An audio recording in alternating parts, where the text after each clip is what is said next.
Gaano na siya dyan? Ha? Nag-abang ka na ng mga tubo dyan? Oo.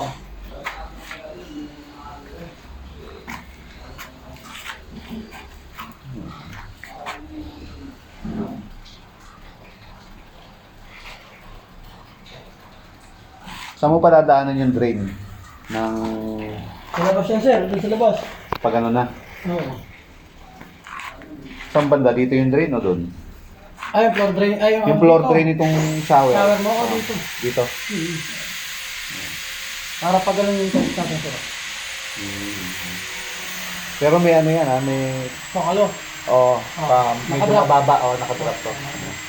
Parang yun nandun sa taas. Apo.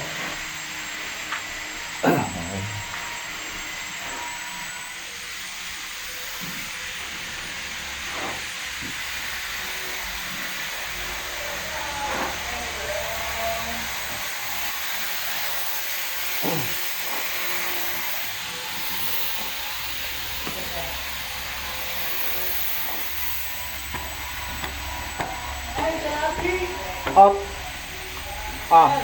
Up. Ano daw yung sukat ng cabinet mo doon? Sa ilalim. Ng laboratory sa master. Ayun nandito? Oo, sa master. Yung CR. Hindi ko... Kala ko alam niya na yung sukat. Wala daw, sabihin daw sa'yo eh. Kung alam ko kung para sa sukatan namin eh. Para isakto namin yung size sa lababo. Alang-alam ko nakapatong yung ano nun, di ba? Oo. Pero yung ano niya kasi, yung sa pinaka-patungan ng tiles niya, ay ng laboratory niya, naka-tiles dapat. Tapusin ko lang ba, ha? Sige sir. Tapos patingin ako sa plana sir ha. Sige. Salamat sir.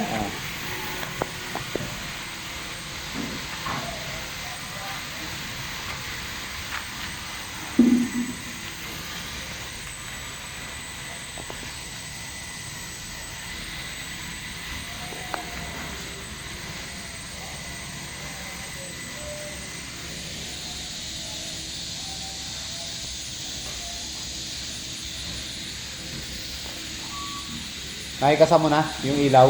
Di pa. Ayan na. Ayan. Madali na ikabit, no? I-picture niyo ba? Hindi. Nandali ulit ako. Ayun plastic. Sige.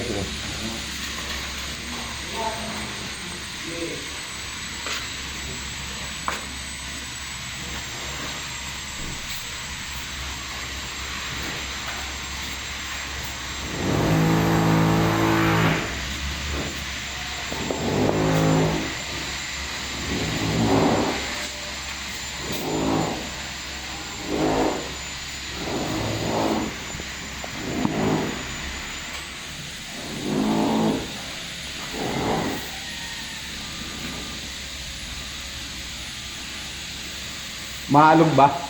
Gawin natin. Sige sir.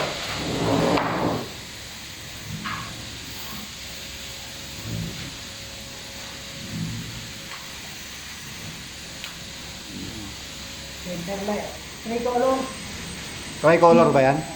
Sige nga. Oo nga, no?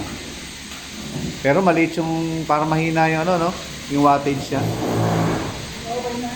Para mas malakas pa yung gilid kaysa doon sa gitna. Apat yan, mas nangingibabaw yung gitna. Okay na eh, yung binili Pag ni... nakadilaw siya, maganda naman ang kanya, building. Maganda naman eh. Oo. Tama. Okay na yan. Pwede buksan niya, kahit yan lang eh. Maganda kaya, maganda. Ganyan Kaya lang, umaalog-alog, no? talaga siya. Ma- Kasi pag ano naman, pagka matigas yung masyado, tendency yung malaglag yan eh. Kaya kailangan sumasabay siya. Ano lang, hindi naman niya magagalaw, eh, no? Hindi. Ayan. Okay. Yung walang ganun. Yung ano, pinakita ko na sa'yo yung ano, di ba? Yung sa Masters. Yung sa Masters, parang tatlong layer ata ng bilog yun. Isang bilog, tapos may isang bilog, tapos may isang bilog. Yung ganun. Oo. Hindi ko pa nakita siya. Ay, hindi pa. May picture ako, mapakita ko sa'yo. Pag nakikabit ko na daw.